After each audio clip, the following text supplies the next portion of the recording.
ابن تیمیہ کو تو اس کی موت مار دیا اس دور کے علماء نے، جیسے کہ جعد بن درہم کو گلا دبا کے ختم کیا گیا، ختم ہو گیا اس کا نظریہ کہ اللہ جسم رکھتا ہے۔ اس سمت سے نکلے گا، کس طرف سے؟ من حیث یطلع قرن الشیطان، یعنی مشرق کی طرف سے۔ آئیے اب ایک معتبر کتاب دیکھیں، کتاب کا نام حیات شیخ الاسلام محمد بن عبد الوہاب۔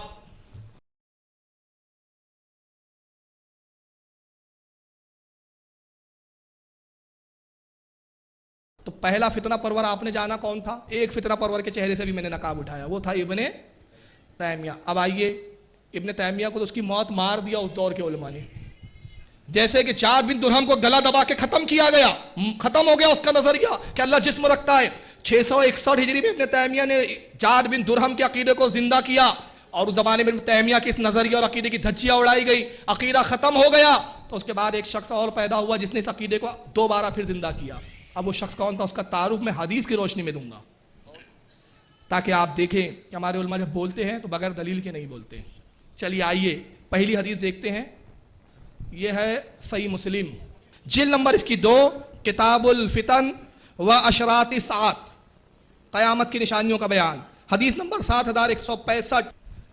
حدیث یہ ہے، عبداللہ ابن عمر کہتے ہیں کہ اللہ کے رسول نے فرمایا اس وقت کہ جب آپ حضرت عائشہ کے حجرے کے پاس تھے، فقال، اللہ کے نبی نے ارشاد فرمایا، راس الکفر من ہا ہنا، اے لوگو کفر کا سرگنا اس طرف سے نکلے گا۔ اشارہ کیا آپ نے ایک سم، کہاں کھڑے اللہ کے نبی؟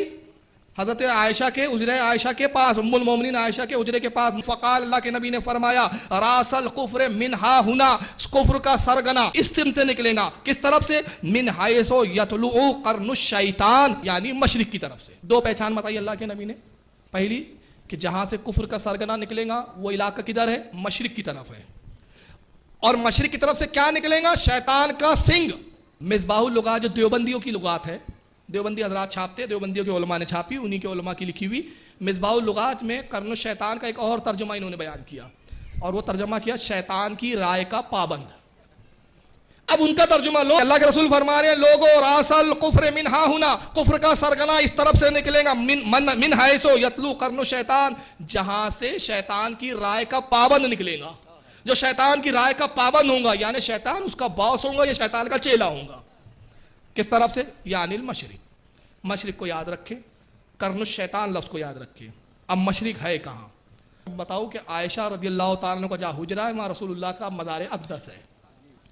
روضہ رسول کی طرف جائیں اور سرکار کے روضے کا جو حضرت عائشہ کا دروازہ تھا اسی دروازے کی سمت کھڑے ہو جائیں، اور جب وہاں سے مشرق کی طرف دیکھیں تو کون سا علاقہ آتا ہے؟ وہ آتا ہے نجد کا علاقہ، اور نجد کا نام انہوں نے بدل دیا۔ کیوں؟ حدیث میں بتایا تھا نجد کے بارے میں، نام رکھ دیا انہوں نے ریاض۔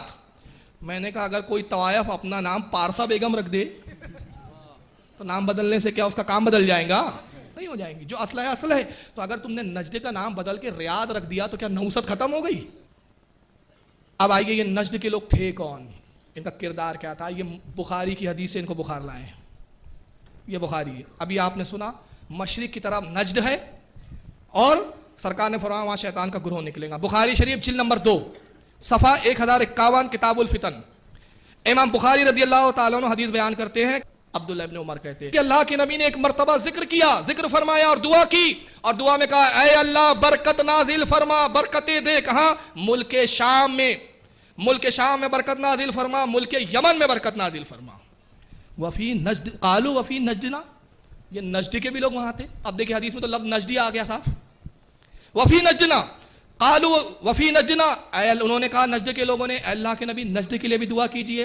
قال اللہم بارک لنا فی شامنا، اللہم بارک لنا فی یمننا۔ پھر راوی کہتے ہیں کہ اللہ کے رسول نے پھر دوبارہ کہا اے اللہ برکت نازل فرما ملک شام میں، ملک یمن میں۔ قالوا یا رسول اللہ وفی نجدنا، پھر انہوں نے دوبارہ کہا نجد کے لوگوں نے اے اللہ کے نبی، اے اللہ کے رسول نجد کے لیے بھی تو دعا کیجئے۔ فآذنہ قال فی ثلاثت، کہتے ہیں راوی کہتے ہیں حضرت عبداللہ ابن عمر کہ میں گمان کرتا ہوں، میرا خیال ہے کہ شاید جب تیسری بار انہوں نے کہا وفی نجدنا، اللہ کے نبی نجد کے لیے، تیسری بار کہنے کے بعد اللہ کے نبی نے فرمایا ہناک الزلازل والفتان بہا یطلع قرن الشیطان، وہ زلزلوں کی جگہ ہے، وہاں زلزلے پیدا ہوں گے، والفتان، وہاں فتنے پیدا ہوں گے، وہ فتنوں کی جگہ ہے, فتنے ہوں گے وہاں. وَبِهَا يَطْلُو قَرْنُ الشَّيْطَانِ, اور وہاں سے شیطان کا گروہ نکلے گا.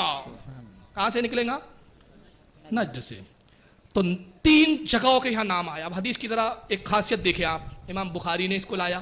اب بڑی خاص بات سنیں آپ, اس جگہ 3 ملکوں کے نام ہیں, ملک شام, یمن اور نجد. 2 کے لیے دعا کی جا رہی ہے.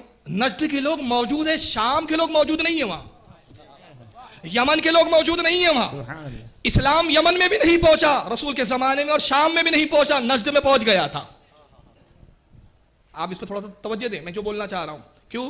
ملک شام فتح ہوا حضرت عمر ابن خطاب کے زمانے میں, یمن فتح ہوا حضرت عمر ابن خطاب کے زمانے میں, اور دور رسالت ہے, ظاہری حیات میں نبی موجود مدینے میں, اور دعا کیا ہو رہی ہے؟ ملک شام میں برکت, ملک یمن میں برکت. اور نجد کے لوگ بظاہر ایمان لا چکے, ایمان کے دعوے دار کھڑے ہیں. یا رسول اللہ, نجد کے لیے نبی نجد کے لیے دعا نہیں کر رہے, وجہ کیا تھی؟ نجد کے لیے دعا اس لیے نہیں کی گئی, فتنوں کی جگہ تھی, غیب داں نبی نے بتایا, فتنے وہاں سے نکلیں گے, شیطان کا گروہ وہاں سے نکلے گا, اور جہاں سے نجد کے عیاش نکلے وہ جگہ فتنوں کی جگہ ہوتی ہے. اور تم نے کیا کیا؟ راجدھانی اس کو ہی بنا ڈالا. طوائف نے کیا کیا؟ پارسا بیگم نے راجدھانی ریاض کو بنا ڈالا, مدینہ ان کو راجدھانی نہیں سجا. اب نجد سے یہ نجد کو لپ پوت کرنے کی ضرورت کیوں پڑی؟ اس لیے کہ ابن تیمیہ کا مردہ عقیدہ زندہ کرنے کے لیے 1115 ہجری میں محمد بن عبد الوہاب نجدی وہیں پہ پیدا ہوا. سارا لفڑا یہ ہے. تو اس سے پہلے کہ میں بتاؤں ابن عبد الوہاب تھے کون, ان کا تعارف بھی ذرا حدیث سے بتاتا ہوں. حضرت ابو سعید خدری رضی اللہ تعالیٰ عنہ صحابی رسول کہتے ہیں, ہم رسول اللہ کی خدمت میں حاضر تھے صحابہ کرام. اللہ کے نبی مال غنیمت تقسیم فرما رہے تھے, جنگ میں جو مال آیا تھا اس کو سرکار تقسیم کر رہے صاحب میں. تبھی ذو الخویسرہ نام کا ایک شخص آیا. اب سیرت کی کتابوں میں اس کا حلیہ بھی آیا کہ اس کی آنکھیں دھسی ہوئی تھی, گال پچکے ہوئے تھے, بڑا عجیب و غریب بھیانک شکل کا آدمی تھا ذو الخویسرہ. یہ آیا, کس قبیلے سے تھا؟ یہ بنی تمیم سے. اب اس کو یاد رکھے, ذو الخویسرہ کس قبیلے سے ہے؟ بنی تمیم, بھولنا مت. اب وہ آیا شخص کیا کہتا ہے رسول اللہ سے, سنو اے اللہ کے نبی انصاف سے کام لو. یہ نبی کی گستاخی کر رہا ہے, نبی کو گویا کہہ رہا ہے کہ محمد صلی اللہ علیہ وسلم آپ انصاف سے کام نہیں لے رہے ہیں, انصاف سے کام لو, برابر برابر بانٹو. یہ کیا ہے؟ کسی کو زیادہ دے رہے ہو, کسی کو کم دے رہے ہو. فقال ویلک فمن یدیل اذ لم عدل, اللہ کے نبی نے فرمایا, آپ دیکھیے جملے حدیث کے کیا, فقال اللہ کے نبی نے فرمایا ویلک, تجھ پر خرابی ہو, اللہ کی مار ہو. معلوم ہو گیا جو گستاخ رسول ہوتا ہے رسول اس پر خود لعنت بھیجتا ہے. ہم بھی تو یہی کرتے ہیں, گستاخی کی تھی نا, تو نبی نے کہا اللہ کی لعنت ہو تجھ پر. فمن یدیل اذ لم عدل, اگر میں ہی انصاف نہیں کروں گا تو پھر انصاف کون کرنے والا بچہ؟ میں اگر انصاف نہیں کر سکا تو پھر کون ہے جو روئے زمین پر انصاف کر سکے؟ بڑی طویل حدیث ہے, عمر ابن خطاب نے تلوار نکالی. یہ جو ہے نا سنی بس انہی سے سیرت لیتے ہیں. کہا یا رسول اللہ اجازت دیجئے اس گستاخ کی ابھی گردن الگ کر دیتا ہوں. عمر رکھ دو, میں رحمت للعالمین ہے, رکھ دو. اور غیب داں نبی ہے, غیب دیکھ رہے ہیں, نگاہ دیکھ رہی. اے عمر اس کو قتل کر کے تم اس پورے فرقے پہ قابو نہ پا سکو گے, اس کے اور بھی ساتھی ہے, یہ اکیلا نہیں ہے. نبی کو یہ بھی پتا کون کون ہے اس کے مجاز کا. شاید یہ سب ان کی پول پٹی کھلتی ہے اس لیے بولتے رسول کو غیب نہیں تھا, تاکہ غیب رسول کا انکار کرو تو اپنے باپ دادا محفوظ رہے, اور غیب مان لیں گے تو اپنے باپ دادا سب بھرے نہ نظر آئیں گے حدیث کی روشنی میں. تو اس لیے اصول بنایا, علم غیب نہیں تھا رسول اللہ کو.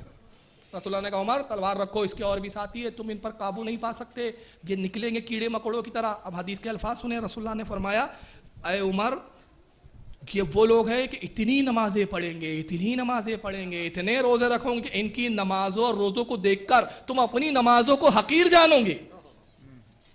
پہچان کیا بتائی اللہ کے نبی نے؟ ہے فطرت کے اعتبار سے گستاخ, نبی کی تعظیم نہیں کریں گے, مگر ظاہری طور پر نشانی کیا ہے؟ نماز بہت پڑھیں گے, روزے بہت کریں گے. آئیے نماز کی طرف, آئیے نماز کی طرف, دن رات یہی. عشق رسول کی بات کبھی منہ سے نہیں نکلیں گے. نماز بہت پڑھیں گے, اور اس کے بعد فرمایا روزے اور اتنی پڑھیں گے کہ تم اپنے روزے اور نمازوں کو حقیر جانو گے. اور اس کے بعد فرماتے سرکار قرآن پڑھیں گے, قرآن حلق سے نیچے نہیں اترے گا, مطلب قرآن نہیں سمجھیں گے, دین سے ایسے نکل جائیں گے جیسے تیر شکار سے نکل جاتا ہے, یعنی تیر کمان سے نکل جاتا ہے, دین سے ایسے نکل جائیں گے.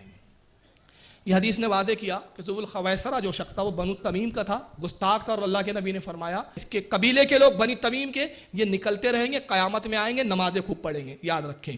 اب آئیے ایک حدیث دیکھتے ہیں, یہ بخاری کی حدیث ہے.